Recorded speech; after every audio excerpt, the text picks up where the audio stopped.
Cultivando idiotas.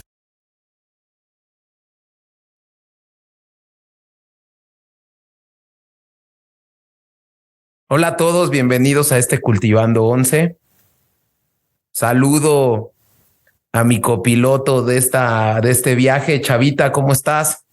Muy bien, James, aquí ya con mucho frío. Por acá en Alemania está empezando a nevar, pero muy bien. Ya con esto, sensación casi navideña, ¿no, James? Ya con esta sensación casi navideña, queremos primero agradecer a todos los que nos siguen y que están al pendiente de todas nuestras redes sociales, ¿no, Chavita? Sí, un saludo a Texas, a Florida, Oregon. Algunos de nuestros escuchas están localizados ahí y me parece que en algunos países como España y Chile, ¿no, James? España, Chile, Colombia, Argentina. Y bueno, pues precisamente por este tema vamos a tocar algunos puntos referentes a este tipo de países, ¿no? Y ya que México también, pues no nos fue muy bien con Argentina y derivado de este odio que muchas veces infundado tiene el mexicano con el argentino, vamos a platicar de la situación de Argentina y cómo es bien interesante y es interesante para muchos otros países utilizar de experiencia el caso argentino, de cómo un país que tuvo un desarrollo muy importante en los años 30, pues está como está el día de hoy, ¿no, Chavita? Sí, lamentablemente no le están pasando de lo mejor. Fuera de la ardida futbolística, la verdad es que es un país muy bonito, lo queremos mucho por acá en Cultivando, pero pues sí, todo esto que refleja Argentina también ha sucedido en muchas de las partes de Latinoamérica. Sí, luego viene otro tema bien interesante, ¿no, Chavita? Sí, como segundo tema traemos a un maestro alebrijero, amigo de los dos, pues ya lo escucharán. Creo que valió mucho la pena esta plática, estuvo muy interesante. Profundizamos un poquito sobre el tema de los alebrijes y su historia, que por cierto James es muy fan de estas figuras, ¿no, James? Sí, yo creo que los alebrijes son por mucho mi artesanía favorita. Me parece que son obras de arte y vamos a explicar la historia. Este maestro alebrijero nos va a decir pues todas las técnicas, qué tipos de madera usan, cómo se hace un alebrije desde cero. Y estuvo muy interesante esta plática. Y por último, también en este Cultivando vamos a hablar de un tema que a nivel mundial ha sido un problema constante, Chavita, y es el tema de las pensiones. Y aquí tenemos a un invitado muy especial, ¿no? Que conoce este tema y que, bueno, pues tuvimos una plática también por demás interesante. Sí, estén al pendientes porque vale mucho la pena enterarse. Nuevamente, pues les pedimos que nos den like a nuestras redes sociales. Estamos en Instagram como Cultivando Ideotas. En Twitter estamos como @cultivando_y latina. ¿Y cuáles son nuestros correos, Chavita? Sí, tenemos cultivandoidiotas@gmail.com y contacto@cultivandoidiotas.com. Cualquiera de esos dos estamos para atenderles y contestar sus correos. Pues Chavita, ¿por qué no nos vamos con las 10 de la semana? Me parece muy bien. Vámonos con las 10 de la semana. Estas son las 10 de la semana. 1. Presidente de Cuba en Rusia. Tenemos un mismo enemigo. La visita de Miguel Díaz-Canel a Moscú implica un impulso a las relaciones entre Cuba y Rusia. 2. ¿Es posible propulsar autos a partir de estiércol? La startup alemana BTX Energy ha desarrollado una tecnología que extrae el hidrógeno contenido en las heces del ganado. 3. En temas de la guerra, Rusia desarrolla algoritmo para rastrear y derribar misiles ucranianos. 4. Después de 40 años, Mauna Loa, el volcán activo más grande del mundo, ubicado en la isla de Hawái, hizo erupción el pasado 28 de noviembre. 5. El prototipo de implante cerebral Neuralink, desarrollado por una empresa de Elon Musk, demostró ser efectivo en un mono que fue capaz de controlar una computadora con la mente. 6. Empieza la construcción de la ciudad denominada La Línea, megaproyecto de Smart City impulsado por Arabia Saudita. 7. Xi Jinping acepta que las protestas en su país fueron generadas por las estrictas medidas tomadas por el gobierno con respecto a la política cero COVID. Insinúa en su mensaje reducir las medidas. 8. Se relaja el bloqueo comercial con Venezuela. Chevron firma contrato para producción conjunta de petróleo. 9. Francia anuncia medidas para enfrentar el invierno, dentro de las cuales serán posibles cortes masivos de electricidad controlados. Hasta 6 millones de franceses podrían verse afectados al mismo tiempo. 10. Irán desmantelará la policía de la moral en medio de las protestas, anuncia el fiscal general del país. Pues después de estas 10 de la semana, Chavita, vamos a tocar un tema que me parece más que interesante. El caso de un país que tardó en ponerse de acuerdo, pero al final se puso de acuerdo. Llegó a ser un país muy desarrollado y es un caso para la enciclopedia, porque hoy en día es un país sumamente endeudado y que ha hecho relativamente mal en temas políticos las cosas. Un país que llegó a ser el más rico del mundo a finales del siglo XIX y que por razones que vamos a platicar, ¿o no, James? Pues acabó siendo ahora uno de los países con más problemas tanto sociales como económicos. ¿Y qué país es, James? Y que aparte creo y fue nuestro rival en el Mundial, ligando los episodios anteriores, fue nuestro rival en el Mundial, que es Argentina, Chavita. Sí, que nos descalificó. Bueno, que casi nos dio la descalificación. Argentina, un país que es muy bonito país, pero que hemos tenido cierta rivalidad en el fútbol, ¿no, James? Sí, que hemos tenido cierta rivalidad en el fútbol, pero creo que yo la verdad deseo que Argentina gane el Mundial, porque cuando nos metimos a estudiar la historia de Argentina es una historia bastante difícil, ¿no, Chavita? Sí, y un poco, digamos, ligada un poco a toda Latinoamérica, pero esta es una nación que sí tuvo una fórmula que le dio rendimiento, que por alguna razón la abandona, ¿no, James? Que creo que eso es parte de lo que deberíamos de hacer, ¿no? Como países latinoamericanos, retomar la historia y aprender. Y justo esa es el motivo de este Cultivando, el aprender qué cosas hizo bien Argentina, qué cosas hizo mal Argentina y qué cosas está haciendo ahorita, ¿no? Sí, totalmente. Creo que debemos de seguir la huella de cómo se reinventa esta nación cada pues cierto número de años y vale la pena, ¿no? Oye, ¿por qué no iniciamos? Sí, pues miren, Argentina fue un territorio de entrada conquistado por la corona española, ¿no, Chavita? Sí, era parte de la Nueva España y era uno de esos territorios que realmente a España pues no le llamaba tanto por la lejanía, porque pues realmente no estaba desarrollado, pero que se empieza a tomar cierto interés en ella cuando los británicos y los portugueses y algunos otros países empezaron a querer invadir esos territorios, ¿no, James? Sí, y que también cuando empieza el Imperio Español a ser invadido por Napoleón, empieza a entrar en esa decadencia y empieza a perder el control de sus colonias, y una de estas colonias pues fue precisamente Argentina, ¿no? De hecho, eso provoca, y yo creo que justo se da la ola de independencias, ¿no? Exactamente, que la de México es en 1810 y la de Argentina raramente es en 1816. Justo en este punto, ¿no? Yo creo que inicia este tema de los conflictos derivados de toda independencia, que es empezar a ver quién asume el control de un país, ¿no, Chavita?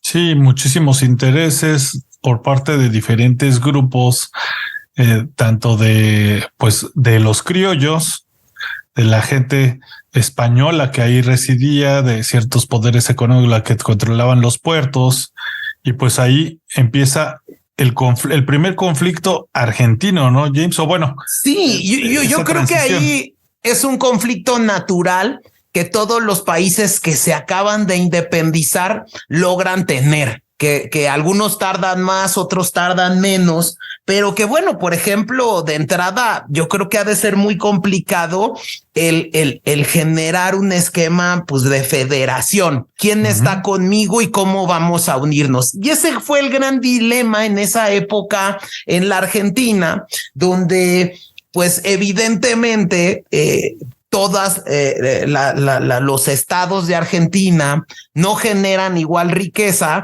y evidentemente se tienen que poner de acuerdo porque pues los que más generan riqueza no quieren compartir en partes iguales y eso realmente empieza a generar dos facciones, los que querían privilegios especiales para Buenos Aires, que era la capital, y todos los demás que decían, no, pues Buenos Aires, ¿por qué va a tener privilegios? Esto es una federación y vamos todos unidos. Sí, definitivamente. Pues en ese entonces lo que le generaba a Argentina realmente era su puerto de aduanas, porque era un puerto de paso para transportar pues bienes y pues las regiones no estaban ni industrializadas ni se dedicaban realmente ni al ganado no tenían un punto fuerte, ¿no, James? Entonces estos grupos de poder pues empiezan a pelear. Yo me imagino que los dominios versus pues digamos la lana, ¿no? Sí, es correcto. Y aquí tú me decías que en 1833 viene un primer intento de invasión británica a Argentina, ¿no, Chavita? Sí, ven que yo creo que justo algo que le abre los ojos a estos grupos que ya tienen cierto poder sobre el país y que se dan cuenta de que son vulnerables a ser tomados nuevamente por una gran potencia. En ese momento era la Gran Bretaña. Y yo creo que es lo que les da ese clic y pues dicen o nos ponemos de acuerdo o no, o nadie se queda con esto, ¿no? Sí, y es correcto. Y este tema que tú dices de este acuerdo se materializa en la Constitución de 1853. Y una constitución que la verdad hoy en día dicen, ¿no? Algunos expertos economistas en la Argentina, que es el verdadero boom de Argentina, las bases constitucionales que pone un cuate ahí que tiene un libro que se llama Juan Bautista Alberdi, ¿no? Y él establece varios puntos para lograr conseguir el desarrollo en esta región, ¿no, Chavita? Y que esos puntos principales se materializan en esta primera constitución de 1853, de la cual algunos analistas dicen que al día de hoy Argentina tiene unos 200 años de atraso, ¿no, Chavita? Sí, fue una constitución que fue moderna para sus tiempos, una constitución que tomó 4 puntos fundamentales a resolver y justo la idea era tomar estos 4 puntos para crear una nación fuerte y las cuales eran la falta de capital, la escasez de la población que era la que iba a impedir que se tomaran sus territorios más lejanos porque sabemos que Argentina es un país enorme, la falta de infraestructura que conectara estos territorios para poder comerciar los bienes que se producían, ya que eran pues regiones también ricas en pues tanto en minerales como en grano y en ganado. Y pues por último, para atraer los capitales, pues crear una seguridad jurídica, ¿no, James? Que ahí tú sabrás mucho más que yo. Sí, justo el punto más importante de este tema de la seguridad jurídica, Chavita, es que al inversor, si yo voy e invierto dinero en un país, pues tenga la seguridad de que si compro una casa, el gobierno no me la va a quitar, ¿no? Entonces, sí, principalmente esta constitución logra establecer buenos principios y logra generar que llegue inversión extranjera, logra generar un tema de inmigración, ¿no? Inmigración controlada y logra garantizar la propiedad privada y promueve el desarrollo de infraestructura. Entonces, en estos pilares que genera esta constitución, Argentina empieza a volar alto, ¿no, Chavita? Sí, empieza justo su época de oro, que dicen que esto suena relativamente largo, pero tardó 50 años, ¿no, James? En generar esa época de oro, pero esos 50 años la hicieron pues el país más rico del mundo durante alguna época. Y que incluso de 1853, este proceso de crecimiento se acelera en el 80, cuando todo Argentina ya está completamente pacificado, cuando se logra llegar al acuerdo de que Buenos Aires quedara como capital federal y cuando finalmente se incorpora la Patagonia al territorio, ¿no? Sí, la cual se conecta a través de una vía de ferroviaria, ¿no, James? Sí, de hecho, enorme. Sí. De hecho, esos 50 años, ¿no? Que llegan los siguientes 50 años posteriores a esta constitución, Argentina logra un desarrollo descomunal, chavita. Argentina queda dentro de los 10 países más ricos del mundo. De hecho, el llamado American Dream en esa época también era el sueño argentino para muchos europeos. Dream. Era el Argentina Dream, es correcto. Y entonces, Argentina, incluso, y lo platicábamos previo a entrar al aire, Argentina empieza a traer migración de calidad, porque incluso un argentino, un español que llegaba a Argentina, ganaba prácticamente 3 veces más que un español que trabajaba en España. Sí, era un tipo de migración que había estudiado a dónde ir, y que me imagino yo que no era un boleto barato como para irte a México o a Estados Unidos en ese entonces, que llegaba pues población que huía o población que tenía cierta vulnerabilidad. Era población, yo me imagino que de clase media, ¿no, James? Sí, yo creo algo mejor. Y creo que la verdad, eso le empieza a dar mucha influencia argentina sobre conocimientos tecnológicos industriales que provocan que Argentina se convierta en uno de los principales productores de alimentos del mundo, chavita, ¿no? Sí. Justo en esa época, Argentina producía 12 millones de hectáreas en temas de siembra, ¿no? Más o menos exportaba 5 millones de granos también. Y bueno, pues la carne ovina y las millones de cabezas de ganado que se comercializaban en todo el mundo. En esa época también, para conectar al país, se crean prácticamente, se traen los tranvías urbanos, ¿no? Entonces, Argentina trae la infraestructura de la más moderna del mundo. Tranvías, chavita, grandes puertos, se desarrolla a plenitud el puerto de Buenos Aires. Argentina un pensamiento moderno, ¿no? Sí, Argentina logra construir más de 28,000 kilómetros de vías férreas que recorrían todo el país para conectar un territorio tan grande como Argentina, ¿no? Y yo creo que también algo que ayudó a preparar sus nuevas generaciones después de esta inmigración, digamos, que trae también nuevas ideas, es que esta migración también, yo me imagino que pide educación. Empieza a ser uno de los primeros países que empieza a promover universidades y una educación primaria universal, ¿no? Claro, justo el tema aquí es que Argentina empieza a generar esta mezcla de clases medias importantes europeas estudiadas, ¿no? Y la clase, pues, que estaba viviendo en Argentina, y eso genera incluso que Argentina llegara a ser el segundo destino favorito en América después de Estados Unidos. Incluso también, pues, nada más como dato curioso, en 1905, más o menos, la población argentina era de 5.8 millones y 6 años después creció nada más y nada menos 1 millón más. Entonces, la cantidad de gente de nivel importante, porque venían a ganar más que en Europa, fue una pluralidad amplísima, chavita.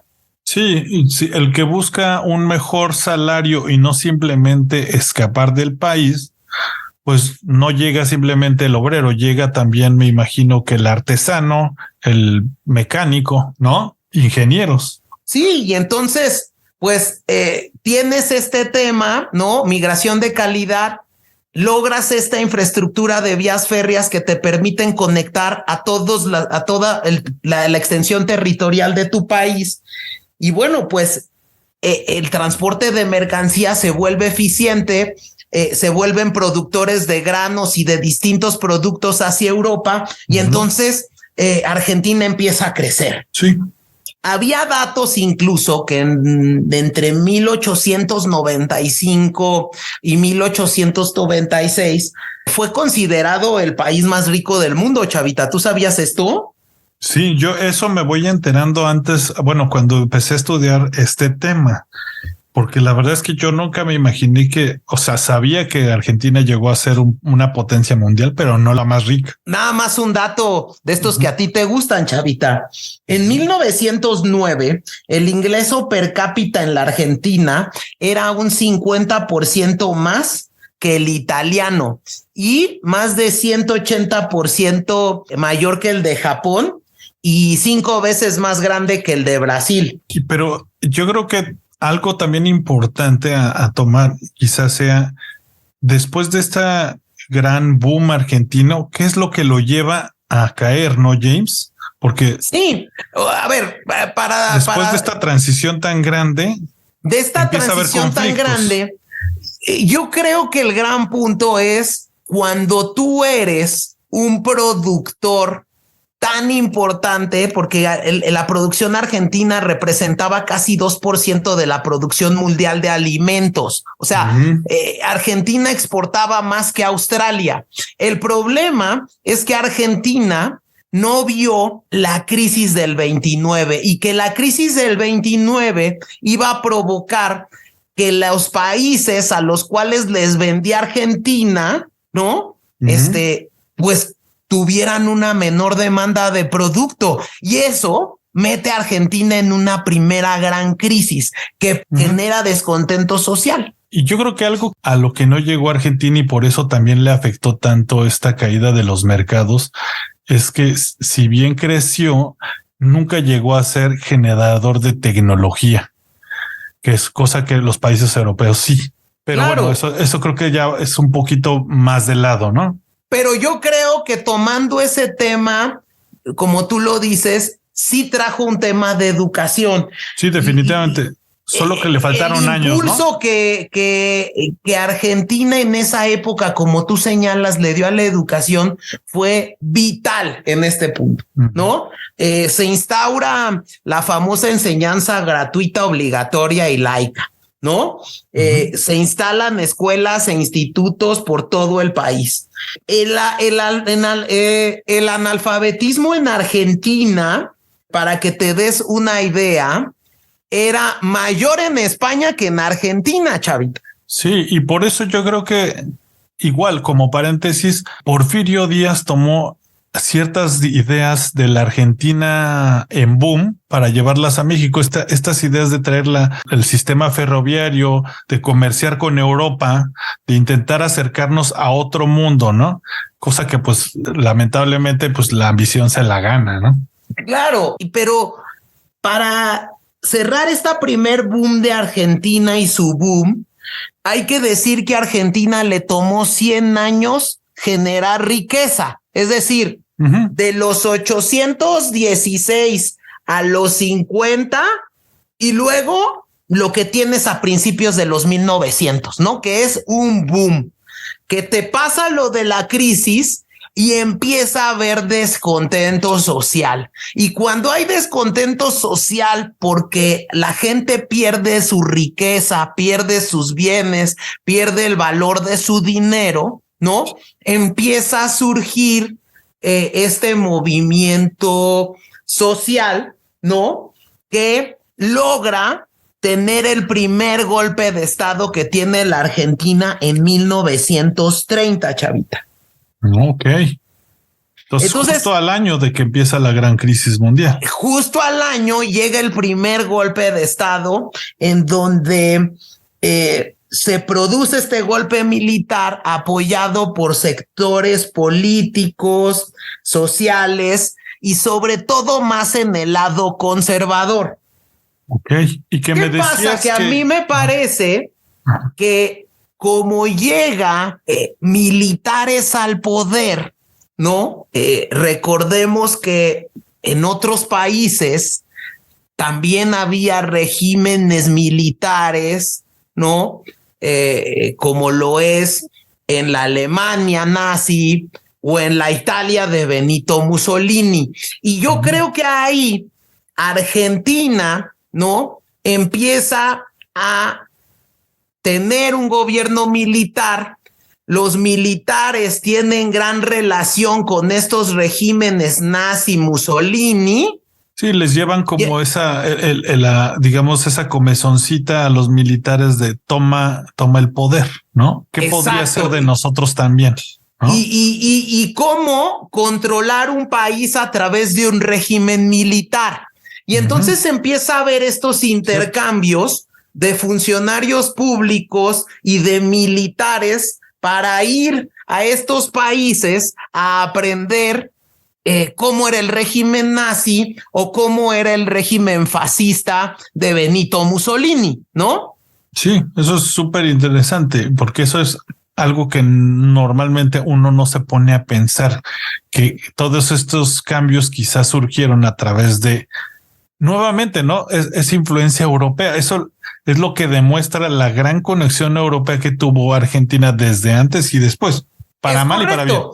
Y en estos cursos de perfeccionamiento militar en los que se iba, pues dentro de estos militares iba uno de nuestros clientes que hoy vamos a ver, que es Juan Domingo Perón, ¿no? Porque Juan Domingo Perón, chavita, representa una etapa fundamental para la Argentina y la Argentina que hoy estamos viviendo. Fue el que lo lleva a la picada, ¿no? De ahí se inician los malos años o la maldición argentina que dicen. Pues mira, realmente sí, ¿no? Pero vamos a ver qué pasa con Perón, ¿no? Cómo llega Perón al poder, ¿no? Y cómo Perón logra alcanzar el poder y qué hace ya estando en el poder. Entonces, ¿no? Sí, justo. Argentina de los 40, ya habíamos visto que en los 30 se produce este golpe militar, pero como era un golpe militar realmente iniciado por los conservadores, una parte como de la derecha argentina, pues esta derecha argentina se empieza a pasar de lanza, empieza a ser un gobierno corrupto, autoritario, que había perpetuado un fraude electoral para poder permanecer en el poder y que quería continuar en el poder. Y eso provoca que en 43 un grupo de militares donde estaba Juan Domingo Perón le dan el segundo golpe de estado a la Argentina. Y entonces, en este golpe de estado, la idea era restaurar un gobierno con un sistema electoral transparente, porque ellos acusaban el fraude previo que había hecho el régimen anterior. Sí, y se entonces toman de todos sus digamos, sus defectos y los potencializan como hacen algunos otros partidos que no queremos decir, ¿no, James? Exacto. Y este golpe de 43, chavita, le abre la puerta al poder y a la política a Juan Domingo Perón. Aquí es donde yo creo que se puede decir que inicia la llamada historia moderna de la Argentina, que es el gran tema que empieza en 1943. De ahí, Perón, 2 años y medio, estuvo con una carrera militar y política meteórica, chavita. ¿A poco? ¿Y por qué, James? A Perón le ofrecen varios puestos, ¿no?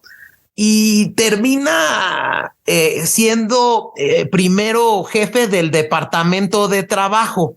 Y en este departamento, que era un departamento muy burocrático, Perón realmente con una inteligencia y una sabiduría política de admirarse, ve en ese departamento de trabajo una gran oportunidad. El voto del trabajador, ¿no? El voto del trabajador. Y entonces Perón se empieza a volver este defensor de los sindicatos y de los trabajadores en Argentina. Realmente Perón llega al poder con el apoyo de los gremios de trabajadores y los sindicatos argentinos. Y que hoy en día dicen que aún siguen siendo estos sindicatos creados en esa época, siguen siendo grandes o influyentes en la economía y en toda la Argentina del día de hoy, ¿no, James? Claro, Chavita, yo creo que Argentina tiene los sindicatos más poderosos del mundo. O sea, realmente son los reyes del tema sindical. Sí, ahí digamos los origins de la Elvester y ¿cómo era el de Luz y Fuerza? Y del Estado. Sí. Entonces, justo la idea era como que Perón, ese tema del liderazgo gremial, lo empieza a permear y eso le permite ir subiendo sin perder el tema de los sindicatos. Perón era, digamos, el que movía masas, Chavita. Sí, era un hombre del pueblo, digamos, ¿no? Justo cuando se dan cuenta los militares que Perón estaba agarrando una carrera meteórica para llegar a tener popularidad en la Argentina, era ministro del Trabajo y esta cúpula de militares lo obliga a renunciar. Ok, eso está interesante. Y entonces, en 1945, Perón les dice, sí, estoy de acuerdo con ustedes, pero nada más les pido un favor, que como yo soy tan popular, quiero despedirme pues, de todo el sector gremial.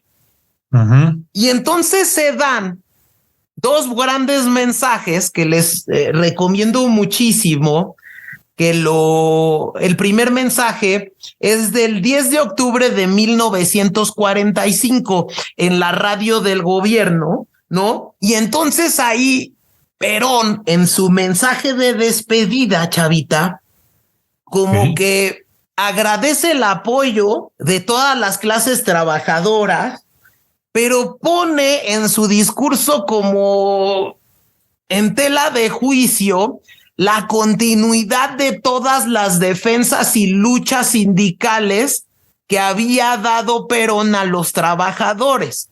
Le pide de cierta manera apoyo a los sindicatos, ¿no? Les dice, se va a acabar el poder, o me apoyan o nos vamos juntos, ¿no? Entonces justo, por ejemplo, tú empiezas a escuchar y yo me empecé a poner a escuchar este discurso y ya hay gente que ahí le empieza ya a gritar, presidente.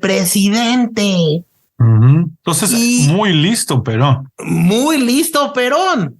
Entonces, ¿qué hace? Pues sale del gobierno, se queda con el poder gremial y luego se da unas movilizaciones sindicales muy fuertes los siguientes días al mensaje de Perón. Se moviliza Argentina muy fuerte. Incluso hay una movilización muy importante que se hace el 17 de octubre de 1945, donde millones de trabajadores ocupan la Plaza de Mayo, ¿no? Entonces el gobierno desesperado le dice a Perón, hay que tranquilizar las aguas. Y Perón dice, sí, te ayudo a tranquilizarlas, pero dame la candidatura presidencial y todo el apoyo para ganar la presidencia de la República. Hace una alianza con con el ejército, ¿no? Hace una alianza con el ejército. Entonces, cuando Perón quería hacer un acto de campaña, como era un régimen militar, y estaban prohibidas las manifestaciones, pues bueno, la autorización de Perón para hacer su meeting salía fast track y las autorizaciones de los opositores pues seguían su trámite normal, ¿no? Ok. Perón tenía acceso a la cadena de Radio Nacional y luego pues logra ponerse de acuerdo con el gobierno para darles a los trabajadores vacaciones y sueldo adicional a fin de año. Y esto logra que... Un apoyo total. Un apoyo total. Y aunado a eso, por eso el punto de que hubo instrucción ahí de los nazis, porque el Departamento de Estado de los Estados Unidos interviene en las campañas a favor de los opositores a Perón y publica el llamado Libro Azul. Y en ese Libro Azul, Chavita, se establecía que la actividad de Perón y sus aliados militares había sido en apoyo al régimen nazi. Okay. Entonces esto, Perón, en lugar de afectarle, lo utiliza como una bandera política y dice, es que yo voy a defender la soberanía argentina contra los del Estados enemigo Unidos, ¿no? Gringo. Exactamente. El primer Chávez. El primer Chávez. Y que a mí Entonces, se me hace justo... interesante, James, ahorita haciendo un mini paréntesis, que muchos regímenes nuevos son presidentes que empiezan a tomar a volver a militarizar a un gobierno para fortalecerse, pero en este caso fue al revés, ¿no? Era un gobierno militar que vuelve al apoyo ciudadano a través de una figura, digamos, muy popular. Nada más para que nos hagamos una idea, cuando Perón llega al poder, cuando Juan Domingo Perón llega al poder, Argentina estaba considerado dentro de las 10 economías más importantes del mundo e incluso tenía países que le debían dinero como la Gran Bretaña. Órale. O sea, la Gran Bretaña le pedía prestado a Argentina entonces. La Gran Bretaña le pedía prestado a Argentina. Ah, pues ahí se ve un poco el por qué querían ese cacho de tierra, ¿no? Claro. Su gran conflicto de toda la vida. Sí, ese es el gran conflicto y lo vamos a tocar. Y justo tenía dinero Perón, pues para poner en marcha todo su plan político de acción. Y su plan político de acción se basa en 3 pilares fundamentales. 1, la soberanía política. 2, la independencia económica de la Argentina, ¿no? Y 3, la justicia social. Okay. El problema es que Perón, al ser un militar, muchos analistas señalan que transforma a la Argentina en un ejército a las órdenes de un caudillo. Entonces, ¿qué pasa? Que Perón, al traer una ideología, decide de entrada nacionalizar servicios públicos, industrias vinculadas con servicios públicos, como el transporte, como la energía, como las telecomunicaciones, ¿no? La banca, ¿no? El sistema financiero lo jala a Argentina, ¿no? Y empieza también a poner restricciones al comercio exterior. Se acaba la certeza jurídica para inversiones extranjeras. Se acaba la certeza jurídica para inversiones. Cosa que había pasado también con Lázaro Cárdenas en México un poco antes. Es correcto. Y luego lo siguiente es que Perón logra un gran apoyo popular porque a pesar de que la Argentina empieza a tener una obsolescencia en sus mecanismos y sus procesos productivos, porque como tú señalabas, ya no había generación de tecnología y de innovación, Perón empieza a mantener las tarifas eléctricas y no permite que se suban los precios de estos productos. Entonces, se vuelve paternalista, ¿no? Se vuelve paternalista, empiezan los subsidios a las tarifas y empieza a incrementar las bolsas de trabajo de las empresas antes privadas, ahora públicas, ¿no? Incrementando mucho personal, y eso que genera que crezcas, y este es uno de los grandes problemas que hoy en día tiene sumido en la quiebra Argentina, que es el gasto público. Incrementa el gasto público a un nivel en el que el gobierno paga más por todo lo que ofrece de lo que genera. Pues sí, se empieza a volver un boquete, ¿no?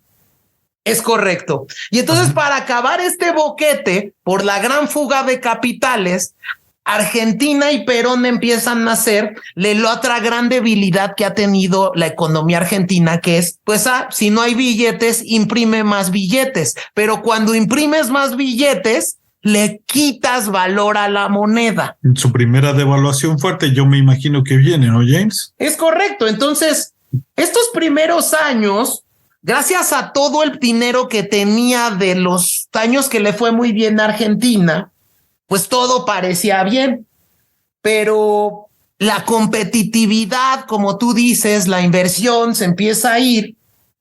Y Perón, evidentemente, como todo un ideólogo militar, pues nunca asumió la responsabilidad de eso y culpaba a los supuestos especuladores de atacar la economía nacional. Y entonces, para empezar a solucionar esto, empieza a ponerle controles de precios, multiplica los controles, los precios regulados, y toman medidas que afectan a la distribución pues de este gran productor que era Argentina, como pues el gran productor y el granero del mundo. Sí, medidas que están disfrazadas de ser algo bueno para la gente, ¿no? Que suenan bien y que al final pues son deuda. Y además yo me imagino que, yo no sé si lo hizo, pero yo me imagino que empezó a ponerlos en contra del empresario, ¿no? Es correcto. Y entonces, otra de las cuestiones que utilizan mucho estos regímenes dictatoriales es las llamadas reformas constitucionales para perpetuarse en el poder. Y entonces esta constitución que tenía Argentina, pues que había llamado a Argentina al éxito, la modifica Perón en 1949, Chavita. Y entonces se modifica la constitución. Okay. Claro, modifica la constitución y bueno, pues realmente la constitución peronista logra que la Argentina pierda certeza jurídica. ¿Y cómo pierde certeza jurídica? Pues evidentemente cuando empiezas a generar que pues todo este, digamos, régimen de nacionalismos que había, ¿no? Que lo sustentas en la Constitución y bueno, que la Constitución autorice a Perón perpetuarse en el poder. Sí, ya no sabes con quién vas a negociar como empresario. Este cambio constitucional y los siguientes años del régimen de Perón, pues se va la inversión extranjera, los datos macroeconómicos empiezan a caer, el país entra en una crisis y pues las empresas públicas argentinas, al no invertir en ellas, en dar este tema de privilegios salariales e incrementar el gasto público y no invertir en la tecnología, pues empieza a generar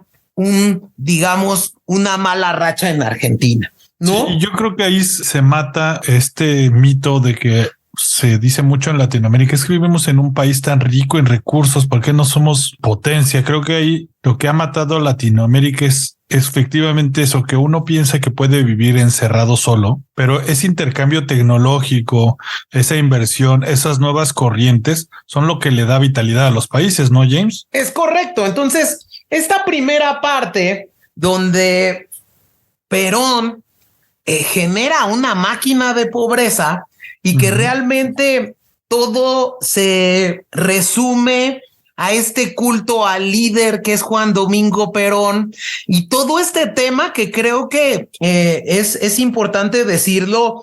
En el tema político hubo realmente un avance. Uno de los primeros grandes y otorgamientos del voto a la mujer pues se da en la época de Perón. Evita Perón es de las que pugna, ¿no? Porque exista un voto y se reconozca a la mujer como un tema en el derecho del voto, que ya incluso platicamos un tema en el Cultivando, en donde invitamos a Tania. Sí, muy interesante, y que creo que si bien da ese avance, también viene disfrazado en perpetuarse, ¿no, James? De cierta manera.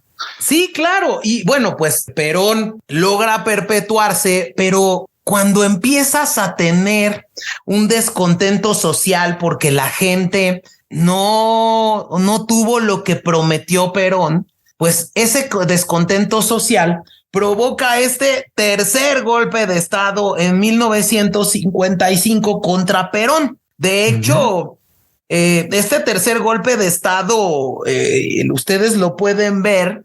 Hay algunos ahí documentales sobre la radio argentina, cuando la radio argentina describe que sacan a Perón, ¿no? Y que había muchas cosas y que la familia, el matrimonio Perón era de los más excéntricos y sibaritas del mundo, chavita. Entonces, esa política de humildad que había vendido Perón, pues nada más era una humildad en el discurso, pero en realidad Perón era muy exquisito en sus gustos. Sí, yo creo que supo mantener su imagen hasta que le llega la prensa. Yo supongo que es parte de los que empiezan a hacer ese nueva revolución, que me imagino que los calla en algún momento, ¿o no? Sí, justo. Y empieza este tema.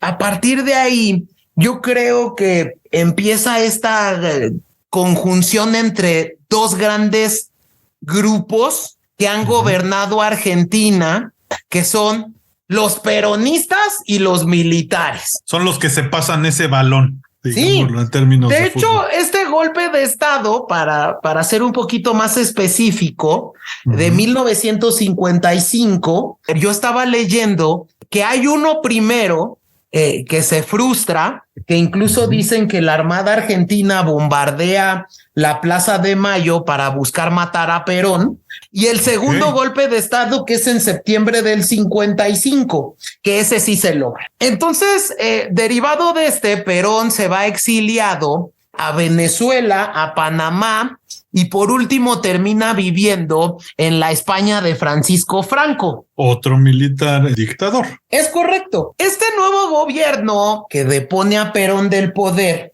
¿no?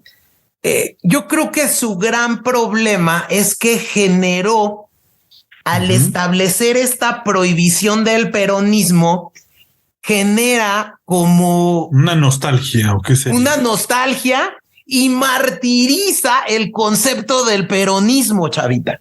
Eso provoca que, como se proscriba todo lo que oliera a Perón, se restableciera la primera constitución, la de 1853.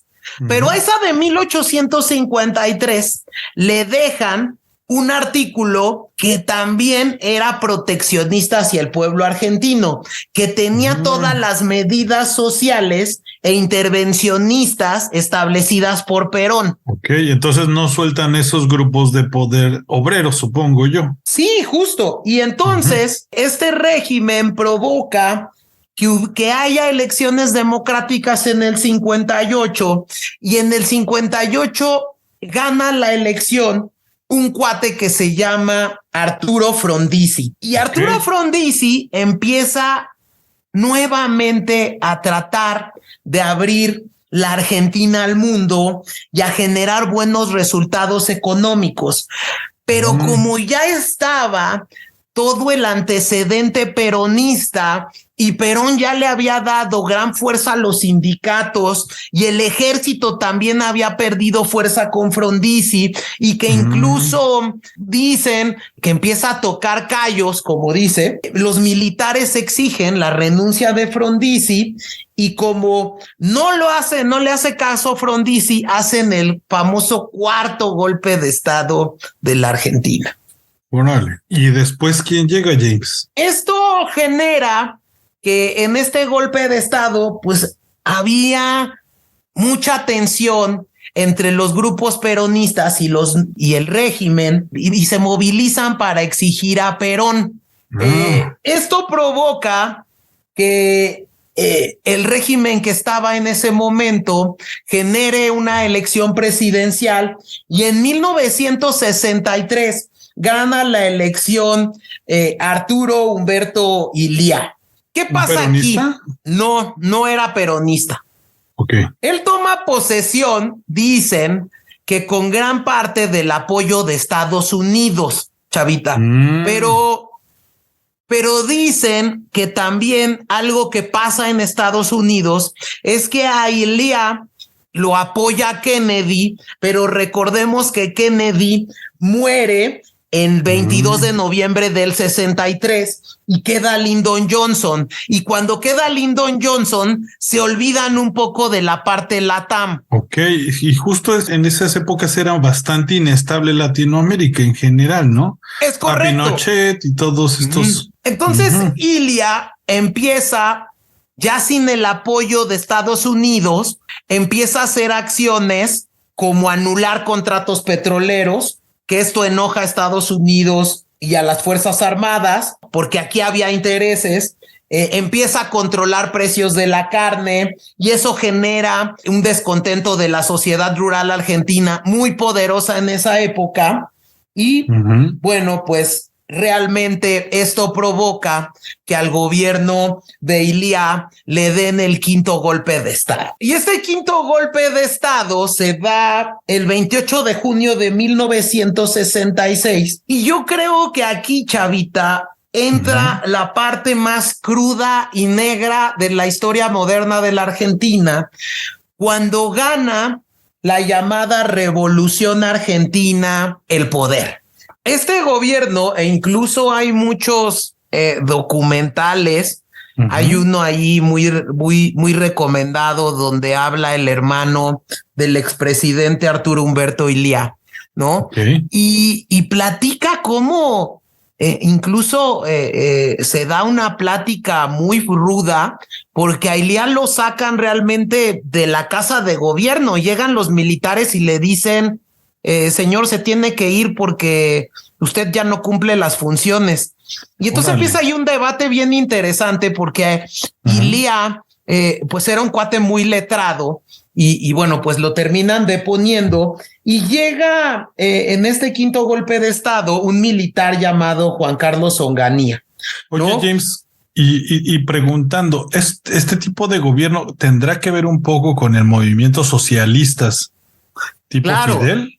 Totalmente, porque esa fue la etapa de la Guerra Fría y en la Guerra Fría Estados Unidos estaba tan enfocado en su lucha con la Unión Soviética y pasa la muerte de Kennedy y descuidan a muchas de estos pues de estos países que tenían estos tintes socialistas y uno de ellos era pues la Argentina, ¿no? Y también empieza el surgimiento de grupos guerrilleros de izquierdas y gobiernos militares y Argentina pues no fue ajena a esto, ¿no? Esta revolución argentina tiene a tres líderes principalmente, que eran Juan Carlos Onganía, Roberto Marcelo Livingston y Alejandro Agustín Lanusse.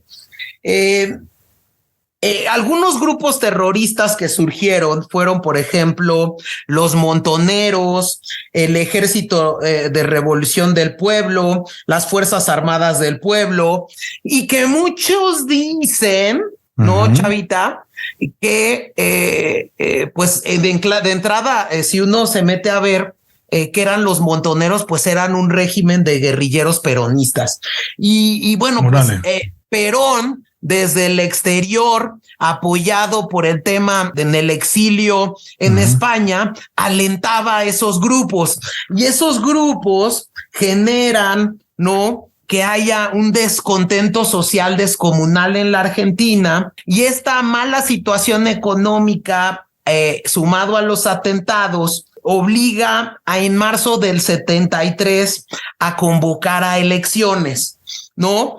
Que al principio dejan fuera a Perón con la excusa de que no vivía en Argentina, sino vivía en Puerta de Hierro en Madrid, que es una de las zonas más exclusivas de España, ¿no? Nada mal. Nada mal, ¿no? Okay. Pero bueno, en esta primera elección no participa en marzo del 73 y fue tanta la presión social por tener a Perón en la elección que en septiembre del 73 se celebran nuevas elecciones y participa Juan Domingo Perón como presidente en una fórmula con su esposa, que ya no era Evita, era Isabelita Perón, en la vicepresidencia. Y entonces Perón presidente e Isabelita vicepresidenta ganan por el 60% de la votación en 1970. No, pues brutal. O sea, no hubo cómo rechazarlo, ¿no? ¿Qué pasa? Que como Perón estaba en el exilio y era apoyado por izquierdas y derechas, cuando Perón llega al poder, derechas también, ok. Estas izquierdas y derechas pues empiezan a tener realmente un conflicto y eso genera que el Perón que llega al poder en el 73 pues siga teniendo grupos guerrilleros de izquierdas y que incluso el gobierno peronista responde creando grupos paramilitares, que uno de ellos es uno que se llama la AAA, la Asociación Anticomunista Argentina. Entonces, ¿qué generas? Muchísima tensión, enfrentamientos, desapariciones forzadas, la economía iba peor. Entonces, realmente el regreso de Perón fue un desastre, ¿no? Sí. Que su desastre termina con su propia muerte. Órale, y yo creo que ahí él se apoyó durante el exilio de los movimientos sociales de izquierda para hacer ruido y regresar a la Argentina. Y cuando llega al poder, pues se quiere salir de esto, ¿no? Entonces crea yo creo que crea un choque entre diferentes corrientes, como dices, la derecha, la izquierda, y él se va con la derecha. Sí, y bueno, pues en 1974 muere Perón y queda en su lugar, pues Isabelita Perón, que veía que Isabel Perón no se llama Isabel Perón, Chavita, ¿tú sabías eso? No, para nada. ¿Cómo se llama? Se llama María Estela Martínez de Perón, pero como era bailarina, su nombre artístico era Isabelita Perón. Realmente ella no tenía estudios, ¿no? Okay. Pero ella dice que pues aprendió de Perón todo. Ok. Pues le sirvió muy poco todos estos conocimientos porque la Argentina entra en un esquema muy malo en 1975, ¿no? Pero cabe señalar que es sin duda si no es que es la primera, es de las primeras gobernantes mujeres de un país, para que vean el avance que tenía Argentina. Pero bueno, pues todo este tema provoca una brutal crisis económica y entonces hay dos cosas que provocan la caída de Isabelita Perón. Uno son pues la emisión de unos llamados decretos de aniquilamiento donde autoriza prácticamente a las fuerzas policiales a proceder a tortura y ejecución de subversivos. Y el otro es un problema que se le conoce como el Rodrigazo, Chavita. Órale, ¿cuál es el Rodrigazo, James? Aquí había un ministro, se llama Rodrigazo, porque había un ministro de Economía que se llamaba Celestino Rodrigo. Aquí dicen que había, siempre hay alguien que es, realmente Isabelita Perón no manejaba el gobierno, su gobierno, lo era manejaba un títere un poco, ¿no? Era una poco Juanita. Títere de un cuate que se llamaba José López Rega. Y entonces, entre José López Rega y el ministro Rodrigo, impulsan una serie de medidas que ponen en shock a la Argentina en 1975. Uno, devalúan el peso. Dos, le suben 180% a los servicios públicos de transporte y combustible, ¿no? Criminal y para la clase trabajadora. Claro, y ponen topes a los aumentos salariales acordados en las negociaciones con los sindicatos. Esto, nada más para que te des una idea lo que provoca. En 1974, Argentina tenía un 24% de inflación. Esta medida del Rodrigazo provoca que en 1975 Argentina tenga 182% de inflación. Loquísimo. O sea, ¿quién te aguanta eso? Solo la Venezuela moderna, ¿no? ¿O quién ha tenido algo así? Justo esto provoca que haya desabastecimiento de alimentos, de combustibles, y todo este problema provoca tanto López Rega como el ministro Rodrigo dimitan al cargo y que Isabelita Porón convoque a nuevas elecciones en octubre del 76. No logramos llegar a estas elecciones, no se logra llegar a estas elecciones del 76, porque el 24 de marzo de ese año se da el 6º golpe de estado de la Argentina, chavita. Órale. Entonces, si bien dicen que nada puede ser peor, no digan que nada puede ser peor. Siempre se puede menos, ¿no? En 1976 se pone fin a este régimen constitucional y se instaura una dictadura cívico-militar denominada Proceso de Reorganización Nacional, el llamado comúnmente gobierno de la Junta Militar. Y este gobierno es encabezado por el general Jorge Rafael Videla. Y es una historia muy triste de la Argentina porque fue un gobierno sumamente dictatorial, militar, represivo, criminal, ¿no? Y que de entrada, ¿no? Tuvo más de 10,000 desaparecidos y miles de presos políticos. Hubo grandes violaciones a los derechos humanos. Y ese fue, ligando esta parte del episodio con el Mundial, ¿no? Ese fue la Argentina que recibe el Mundial de 1978, el de la Junta Militar. Y por eso dicen que este Mundial es el primer gran sport washing que le llaman. Para limpiar la imagen de un país tiene que llegar un Mundial para que vean qué bueno es mi país, ¿no? Sí, cambiarle la imagen y que todo el mundo diga, ay, qué bonito país, muy buen anfitrión, y mientras la gente se distrae con el deporte para quitarse la mala imagen. Qatar, Rusia, totalmente. De acuerdo, James. Todo esto provoca, ¿no?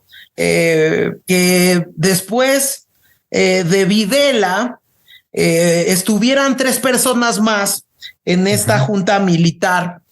Uno fue Roberto Eduardo Viola, el otro fue Leopoldo Fortunato Galtieri, y el último Reinaldo Viñone. Aquí se da un tema que leíamos antes de entrar al aire, chavita, que les mueve el piso, ¿no? Que les mueve el piso a la junta militar y que provoca que se dé la elección democrática del 83. Pero aquí se da la guerra de las Malvinas, chavita. Sí, James, pues aquí es donde justo vuelve a moverles nuevamente la Gran Bretaña, como en los 1800, en donde los hizo pensar en poblar todo su territorio y traer la inmigración, pero en esta vez hace un cambio de gobierno. Invaden la Argentina y toman las Islas Malvinas y los derrotan en cuestión de meses, me parece, ¿no, James? Y pues esto deja muy mal parado al gobierno militar, que pues bueno, gobierno militar y que pierdes una parte de tu territorio en meses, se acaba toda la preferencia y pues tiene que dejar el poder, ¿no, James? Sí, como tú dices, esta guerra de las Malvinas dura 74 días. En ese periodo, Argentina va y por derecho reclama el territorio de las Malvinas. Tiene un saldo de 1,200 soldados argentinos que resultan heridos y 649 muertos. y bueno, pues los británicos fallecieron 255, pero tuvo muchas consecuencias. Las relaciones diplomáticas entre argentinos y británicos quedaron suspendidas, por eso decían el Cultivando el significado simbólico que tiene el gol de Maradona en este partido icónico que se da en el Estadio Azteca en 1986. Pero para que se den cuenta qué provoca la Guerra de las Malvinas, provoca que la derrota argentina, ¿no?, produce una crisis inflacionaria de un 600%, ¿no? Sí. Se retiran, yo me imagino, nuevamente las inversiones de Europa, porque Gran Bretaña era un gran jugador ahí, ¿no? Sí, ¿qué es lo que esto sucede? Provoca incluso este fortalecimiento de la imagen de Margaret Thatcher como la dama de hierro, ¿no? Y que incluso permite que consiga la reelección, ¿no? Okay. Y bueno, pues muchas consecuencias ahí. Claro. Y sobre todo provoca que el régimen de la junta militar entre en una impopularidad espantosa. ¿Y qué genera? Genera que nuevamente se pueda lograr una democracia en Argentina, y en 1983 se da esta elección en la que logra llegar Raúl Alfonsín al poder, Chavita. Órale. ¿Qué pasa? Que Raúl Alfonsín, ¿no?, recibe una Argentina completamente patas para arriba, es decir, de cabeza. ¿Por qué? Porque durante su gestión se produce una hiperinflación. ¿Y esto qué quiere decir? Que llegó a haber periodos en las que la Argentina entró en una inflación del 80% mensual. Ok, fuertísimo. O sea, tuvo como un gran reto a lidiar. ¿Y qué es lo que hizo Alfonsín? Pues mira, lo que dicen es que él siguió incrementando el gasto, ¿no? No frenó el incremento del gasto público, y bueno, evidentemente, pues también utilizaba la máquina de imprimir billetes para seguir, pues, aguantando el gasto y bueno, pues sumió a Argentina en una deuda pública enorme, ¿no?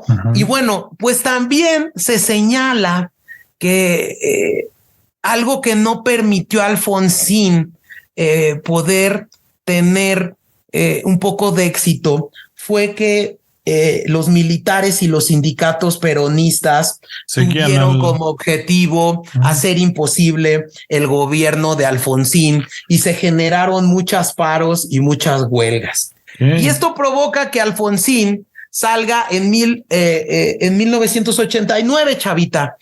Y luego llega un cuate muy famoso. Y muy controvertido, ¿no? Y muy controvertido, que es Carlos Saúl Menem.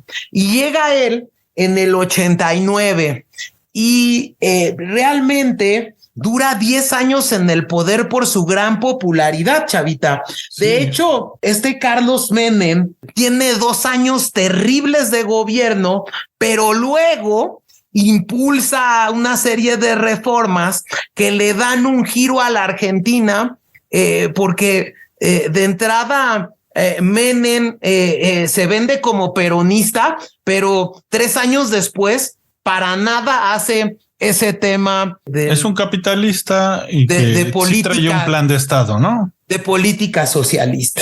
Y entonces realmente se empiezan a dar, con todas las reformas impulsadas por Carlos Saúl Menem, privatizaciones, liberaliza la economía y el comercio, y eso genera que haya estabilidad monetaria, y incluso él mete el tema de la convertibilidad uno a uno del peso argentino con el dólar americano. Y eso, genera mucha certeza, Chavita. Sí, que yo me acuerdo que hasta muchos argentinos en los 90s tú conocías y pensabas que era otra vez un país rico por ahí de mediados de los 90s, pues los argentinos gastaban muy bien, o los turistas argentinos en México, ¿no, James? Claro. De hecho, Argentina empieza nuevamente con esta cara de prosperidad, chavita.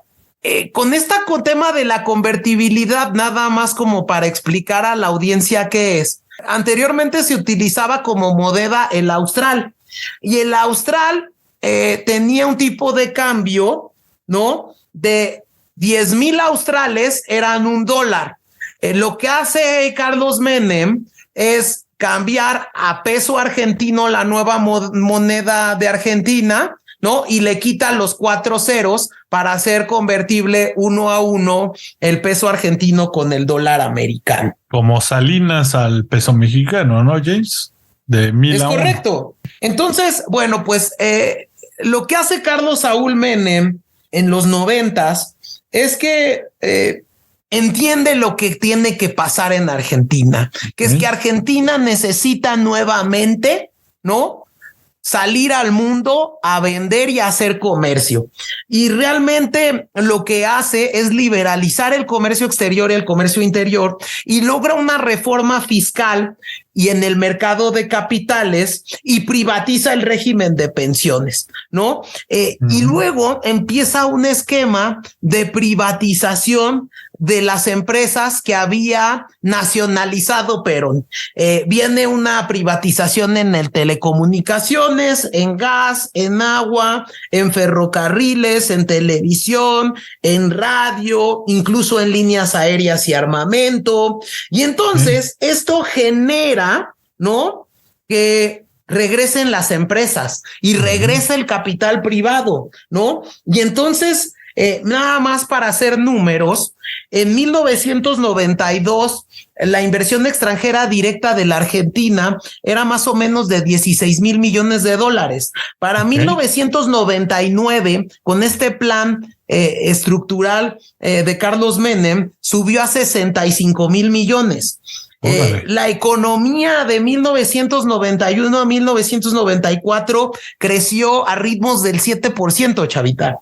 En las décadas, o sea, nada más para, leía un poco un libro del caso argentino, que había casas, para que se tengan una idea de lo difícil, y eso pasaba también en México, de lo inoperantes que se hacen las empresas a cargo del gobierno, que las casas en Argentina en los 80s y en los 90s valían más en el sector inmobiliario si tenían línea de teléfono o no tenían línea de teléfono. Órale. Entonces, y que me imagino que también ahí empieza a mover algunos o a molestar a algunos ciertos grupos de poder también, ¿no, James? Porque esas empresas preferentes que generaban ciertos salarios, me imagino que empiezan a perder poder adquisitivo, y eso le da mala fama a Menem, ¿no? Por eso lo odian muchos argentinos también. Y otra cosa que a mí me parece que logra hacer Carlos Saúl Menem es este esquema en lo político de reconciliación nacional. Y eso es bien interesante, chavita, porque lo que hace Saúl Menem, y que es criticado por amplios sectores de la población, es que les da el indulto a muchos de los militares que habían gobernado la Argentina de la junta militar de la época de Videla, y que incluso él había sido preso político de ellos. Órale, yo eso no me la sabía, James. Y esto fue un buen movimiento, yo supongo, ¿o no? Claro, porque realmente los primeros resultados que tienen esta serie de reformas que hace Carlos Saúl Menem, pues provoca que las elecciones parlamentarias de 1993 los peronistas arrasen, y entonces eso permite que incluso el peronismo gane en Buenos Aires, que es, digamos, tradicionalmente antiperonista. ¿Qué provoca esto? que la fuerza que adquiere Menem por esa serie de reformas provoque que haya una llamada reforma política. Y en esa reforma política se cambian principalmente dos cosas. Se cambia el periodo presidencial de 6 a 4 años con elección subsecuente directa, es decir, podía escoger como en Estados Unidos, y se elimina el régimen de colegios electorales y se otorga la votación directa. Órale, pues entonces es un cambio fuerte, digamos, hablando en cuanto a... Pero para llegar a ese cambio, realmente Menem hace una tricuñuela y una estrategia política muy interesante, Chavita. Ok, ¿qué hace? Para reformar la Constitución, Carlos Saúl Menem no tenía los votos necesarios para modificar la Constitución. Y entonces, ¿por qué? Porque la contra de Carlos Saúl Menem era el anterior presidente, Raúl Alfonsín. Okay. Y entonces Raúl Alfonsín, todo lo que pasaba, Menem y más una reforma constitucional, les decía que no. Y entonces Menem, sabiendo eso, y debido a su gran popularidad derivada de estas reformas, organiza un plebiscito no vinculante para preguntarle al pueblo si desean que se modifique la Constitución para que Menem se perpetuara otros 4 años más. Con el resultado de esta consulta no vinculante, logra doblar a Raúl Alfonsín y en 1994 Menem y Alfonsín firman el llamado Pacto de los Olivos. Y este Pacto de los Olivos habilita a que se realice la llamada reforma constitucional que cambia el régimen político de Argentina. Okay. Evidentemente, Carlos Saúl Menem en 1995 se postula como candidato a la presidencia y gana por una enorme mayoría del 49.94%. Okay. ¿Qué pasa, Chavita? Que realmente algo que lo dijimos en un principio de este Cultivando, es el gran problema de Argentina, es que Carlos Saúl Menem no corrige el tema del aumento en el gasto público. O sea que Menem siguió alimentando al clientelismo. Totalmente, totalmente. Yo y entonces pensé que él había intentado quitarlo.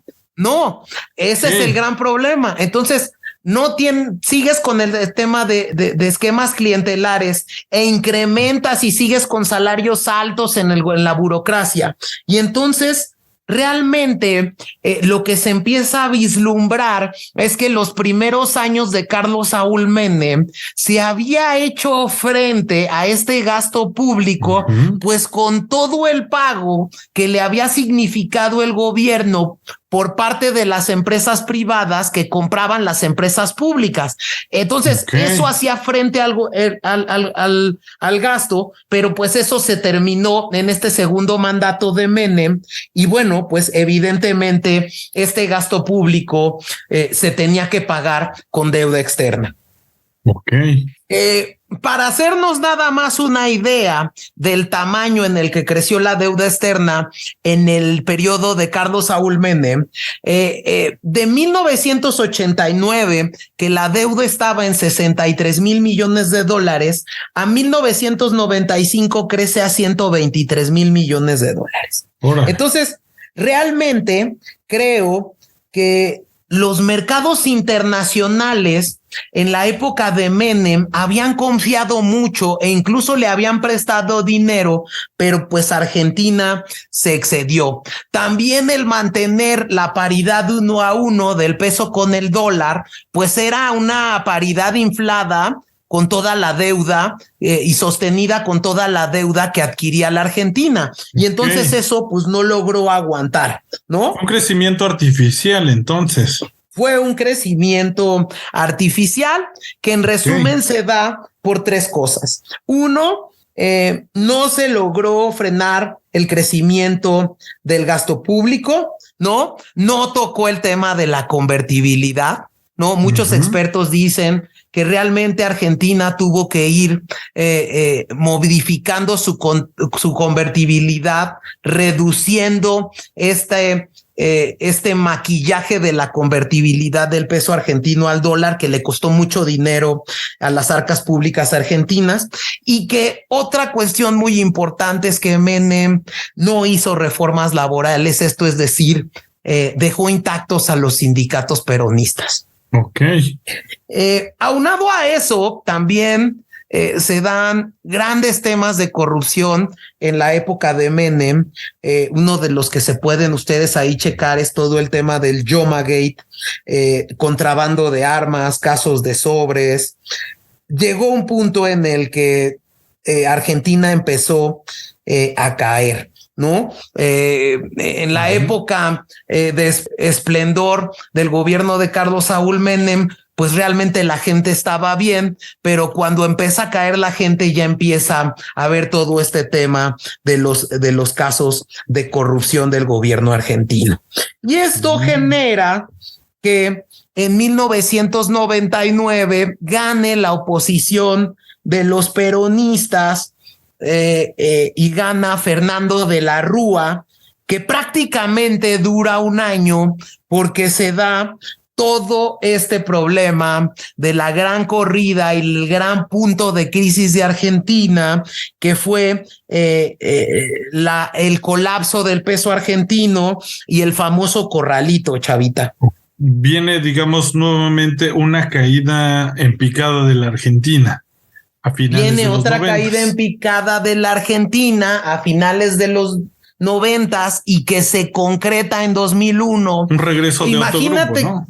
Sí, justo el tema es que el corralito fue algo muy rudo para la Argentina. Entonces viene el tema del corralito, que tú habías investigado de eso, Chavita. ¿En qué consistió el corralito argentino?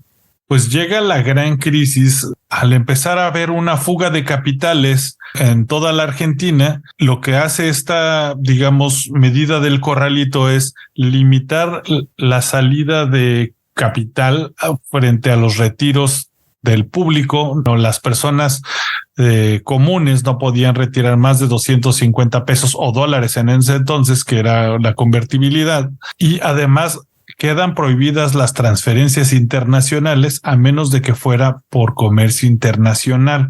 Eso, en lugar de remediar, como ya sabemos, el limitar el movimiento de capitales en vez de apaciguar, pues alerta siempre a los capitales, ¿no, James? Y pues hizo todo un caos económico en la Argentina. Sí, que incluso eso genera que haya un descontento social y alimente nuevamente el tema del peronismo, Chavita.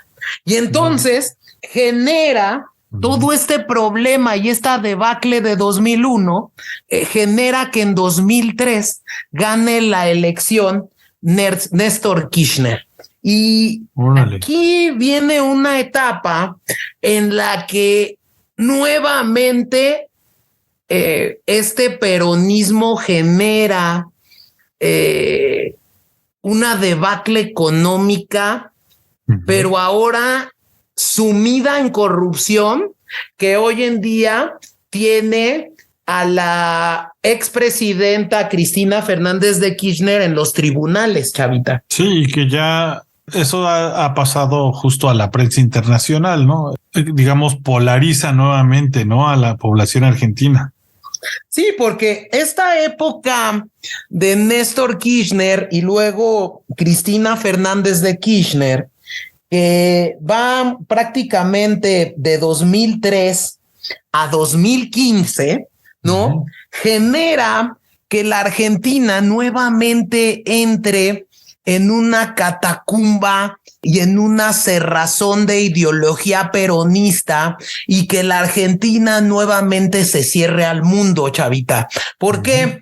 Porque empieza a generar tanto Néstor Kirchner como Cristina Fernández de Kirchner empiezan a generar nuevamente nacionalizaciones. Eso vulnera la seguridad jurídica de un país, ¿no? Le pone impuestos al comercio exterior.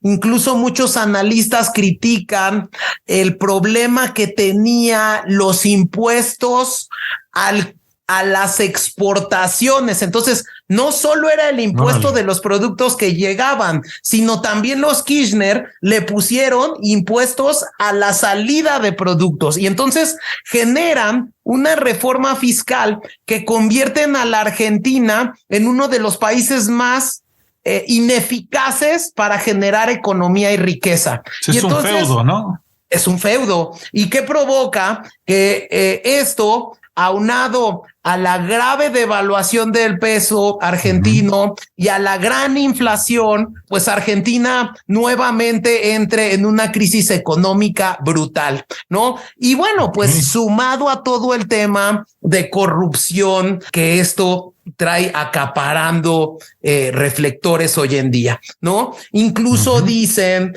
que los Kirchner llegaron a recibir diario durante todo su periodo aproximadamente de 30 a 50 millones de dólares diario de los contratos que cerraban. Entonces, imagínate el nivel de recursos que tenían los Kirchner para perpetuarse en el poder. Entonces dicen que bueno, que Cristina Fernández y Néstor Kirchner, ¿no? Eran como los Underwood de Argentina. Sí, movían todo, tenía que pasar por ellos, ¿no? Todo tenía que pasar por ellos. Realmente dicen que lo que utilizaron los Kirchner como mecanismo para hacer dinero fueron pues las obras de infraestructura. ¿Y qué hacían con las obras de infraestructura? Pues les ponían sobreprecio. Y ese sobreprecio se iba incrementando cada vez más hasta llegar a las élites políticas de la Argentina. Órale, pues entonces, digamos, creaban sus propios proyectos y se quedaban, pues digamos, con la comisión. Claro. Entonces, bueno, pues realmente regresa este peronismo de nacionalismo, de proteccionismo, de gasto público por los cielos, ¿no? Hoy en día se dice que el esquema burocrático de Argentina es uno de los más onerosos del mundo. Nadie lo ha atacado. Esto genera que los Kirchner pues vayan perdiendo mucho poder, ¿no?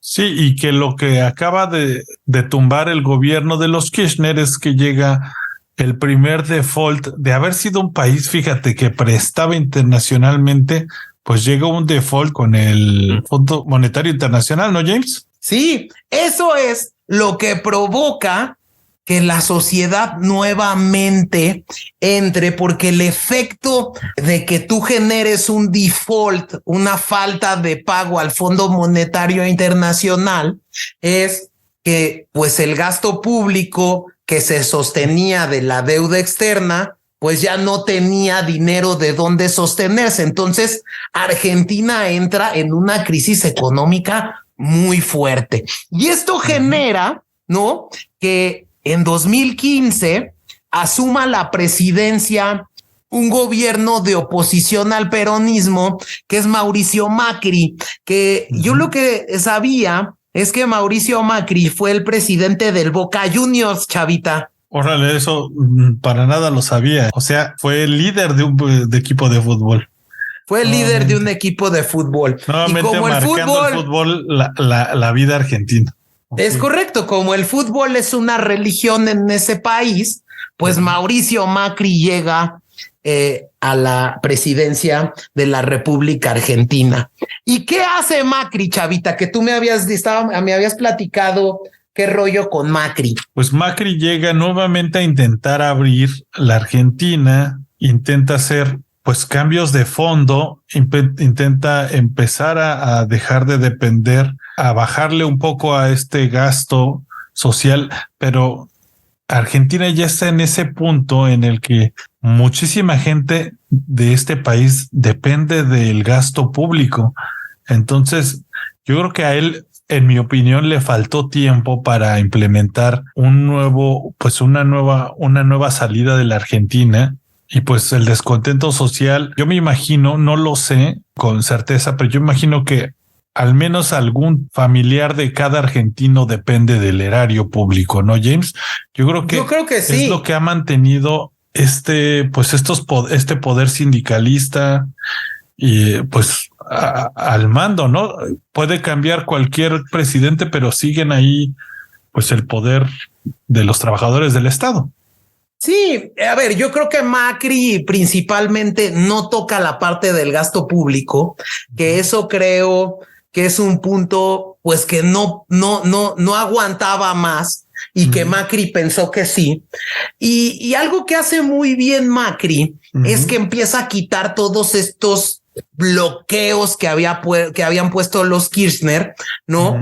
Y que, bueno, pues en principio permiten que generes certidumbre jurídica e inversión extranjera. Entonces, quita los impuestos a la inversión, quita la posibilidad, porque, por ejemplo, algo que se me había olvidado decir, Cristina Fernández de Kirchner y Néstor Kirchner ponen una regulación que prohibía a las empresas extranjeras llevarse sus dividendos a los países de origen. Pues no motivaban al por supuesto que no motivas al extranjero. Entonces, Macri llega y dice, no, esto se acabó. Pero continúa el tema del gasto público y bueno, eso sigue colapsando muy fuerte a la nación argentina. Y entonces, ¿qué es lo que acaba con Macri, James? Mira, la verdad es que como tú lo señalas, Chavita, yo creo que a Macri le faltó tiempo. Yo creo que las cosas que hizo Macri sentaron primero las bases, pero luego se dio cuenta que había un antecedente muy fuerte y de muchas cosas que no había tomado en cuenta esta nueva derecha y este partido nuevo en el poder que lleva Macri, que es Cambiemos, esta alianza. Realmente creo que Macri, al venir del sector privado, no reconoce el contexto social ni conoce el esquema social de la Argentina. Y eso, pues bueno, hace que principalmente no cumpla la principal promesa que había hecho en su campaña, que fue resolver la economía. Propuso cuando fue candidato ordenar las cuentas, bajar la pobreza y la inflación. No las cumple por la primera, que es la llamada restricción externa, que es la que hoy en día también tiene a Argentina sumido en una crisis.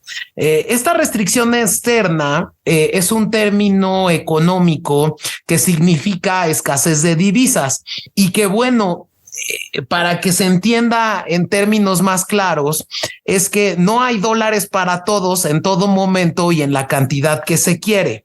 Básicamente, Argentina no produce los suficientes dólares como para sostener su economía.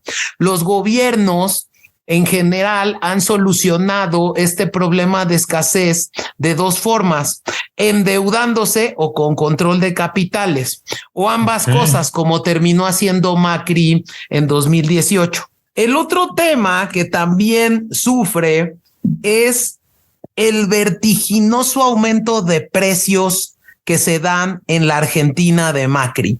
Para tener una idea, los precios en 2018 aumentaron un 47.6% y en 2019 alrededor del 50%. Esto generó que Argentina pasara a tener un tercio de su población en pobreza. Esta alza de precios producido por esta devaluación de la moneda local se trasladaba automáticamente al costo de los alimentos, y esto generó que realmente afectara pues a los más pobres. Sí, ningún gobierno te aguanta eso, ¿no? Supongo. Es correcto. Hay un comparativo que tiene ahí la BBC, de cuánto costaba un asado argentino de 2009 a 2019. Y por ejemplo, nada más para que, y lo digo con el tema de las carnes, porque los argentinos, pues es el producto que consumen. En 2009, un kilo de asado de tira era más o menos equivalente a $3 americanos, $3.5, que eran 13 pesos argentinos. Este asado de tira en 2019 en Estados Unidos sube como de $3.50 a $3.96, pero en Argentina subió de 13 pesos argentinos a 230 pesos argentinos.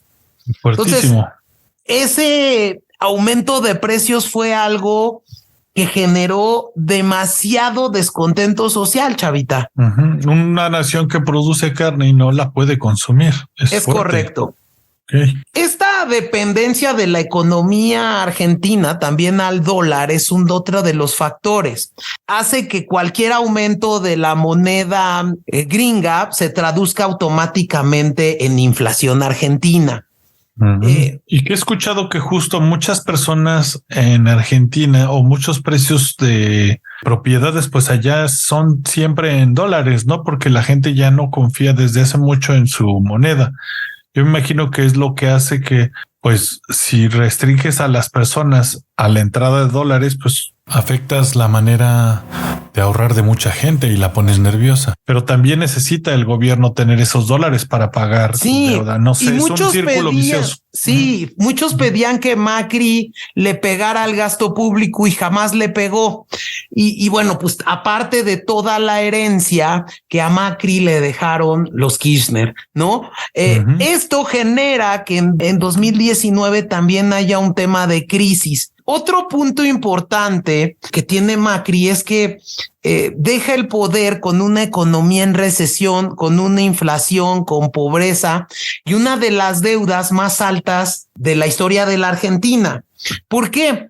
Porque también dicen que Macri, al venir de un sector empresarial, venía de ser del presidente del Boca Juniors, ¿no?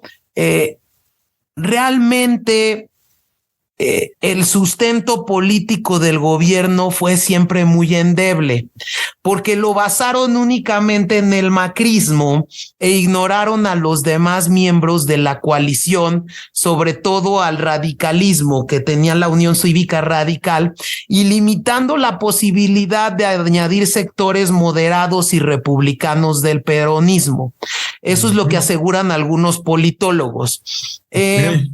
Como que Macri no aceptó que seguían habiendo gente y que la mayoría del país rechazaba. Macri creía que la mayoría del país rechazaba el populismo y el autoritarismo y que se buscaba otra forma de hacer política y modernizar el país. Yo creo que esta construcción discursiva confunde a la gente y confunde a Macri porque ese cambio nunca existió. Había demasiados ya grupos más establecidos que la otra vez, ¿no, James? Y sobre todo, que dicen que las políticas impulsadas por Macri le pegaron a una clase media que ya de por sí estaba muy dañada. Y eso fue un tema muy interesante. Otra de las promesas que incumple Macri fue ese de volver al mundo. Tuvo un mal diagnóstico del contexto internacional. Macri venía de la cúpula más rica de Argentina. Fue hijo de un millonario empresario y amigo de presidentes y poderosos. Macri venía de internacionalizar exitosamente las marcas Boca Juniors y Buenos Aires cuando fue presidente y alcalde también de Buenos Aires, ¿no? Dos de sus primeras políticas fueron levantar el control de cambio y pagar la deuda con los fondos de inversiones que restringían el acceso del país a los mercados por un conflicto con el gobierno de Cristina Fernández de Kirchner. Pero quizás algunos analistas argentinos dicen que no fue el mejor momento para volver al mundo en una era de proteccionismo económico y de altas tasas de interés en los grandes mercados y una guerra comercial entre potencias. Ujú. La otra vez leí a un experto que decía que Macri creyó que con abrir a la economía y desregularizar los capitales, las inversiones iban a llegar y que eso iba a poner a crecer la economía, pero el mundo todavía no estaba listo para eso y los commodities no estaban caros. Otros analistas dicen que Macri hizo una lectura muy lineal y pensó que su perfil empresarial y neoliberal le iba a garantizar un lugar en el mundo y en todas las inversiones extranjeras. Entonces, pues al final podríamos resumir que pues se equivoca Macri, pero también pues el pueblo argentino sigue envuelto en este populismo en el que llega pues la gente que no es la indicada, un expresidente de un club futbolista y pues presidentes populistas, ¿no, James? ¿Qué es lo que está pasando ahí? Y entonces ahí sí, y tienes toda la razón. Ahí otro de los grandes temas que incrementó, y lo veíamos antes de entrar al aire, Chavita, es que incrementó enormemente la deuda externa. Y ahí tú me habías dado algunos datos. Pues que la deuda argentina siempre ha tendido a la alta, James, y en vez de haber solucionado, digamos, la deuda externa que prometía, de hecho con Cristina ya había aumentado fuertemente de 126,000 millones de dólares a 250,000, pues con Macri sube a 340,000 millones, son 90,000 millones más. En vez de sacarlo del hoyo, pues lo sigue enterrando Argentina, ¿no?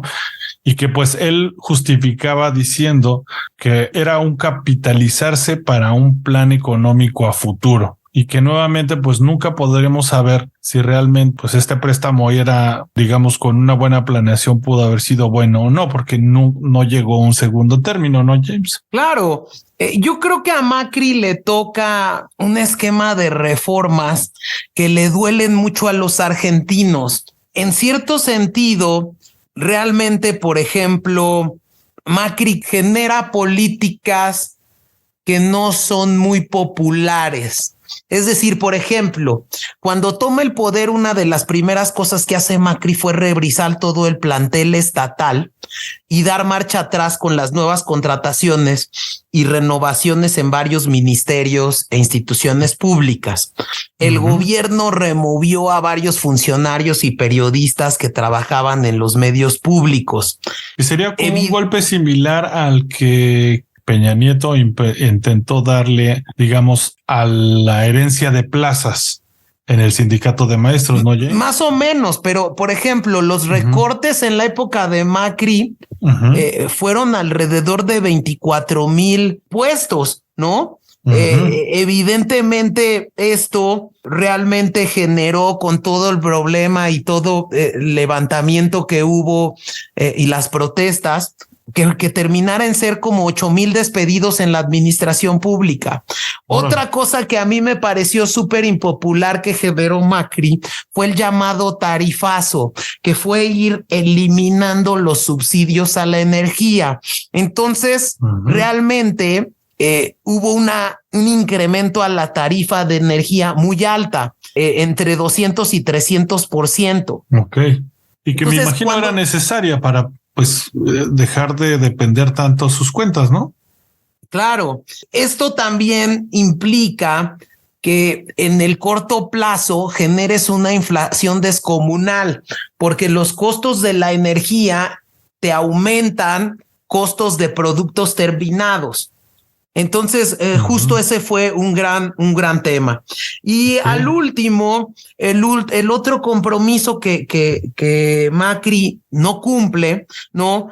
Fue el llegar a un acuerdo con los acreedores de bonos soberanos argentinos impagados, y en particular con un grupo de fondos de inversión que ganaron un juicio en la justicia gringa por el pago completo de su deuda. A comienzos de febrero de 2019, el gobierno ofreció a los fondos buitres, como se llamaban, $6,500 millones, una propuesta que contemplaba un recorte del 25% sobre la suma total adeudada. Dos de los fondos aceptan la propuesta, pero el resto aún no se definía. Entre tanto, el gobierno anuncia un acuerdo para que el Banco Central tome crédito de 7 bancos privados por un monto de 5,000 millones. Justo este tema no lo consideraron deuda externa, pero era deuda. Justo lo que hace Macri, y como tú lo citas, es no reducir el gasto público y incrementar la deuda externa. Y eso provoca que en 2019 venga una nueva crisis, ¿no, Chavita? Sí, y que ya le da justo su tiro de gracia. Y bueno, pues nuevamente el populismo regresa al gobierno de Argentina en manos de Alberto Fernández. Y bueno, pues Alberto Fernández regresa al peronismo y al este retorno nuevamente de la Argentina a el régimen de los Kirchner, ¿no? Sí, pues y con esto creo que pues podemos notar nuevamente los ciclos viciosos de la Argentina, ¿no, James? Y la gran duda es qué va a hacer la Argentina del futuro, del mañana. ¿Va a llegar alguien que va a acabar con este ciclo?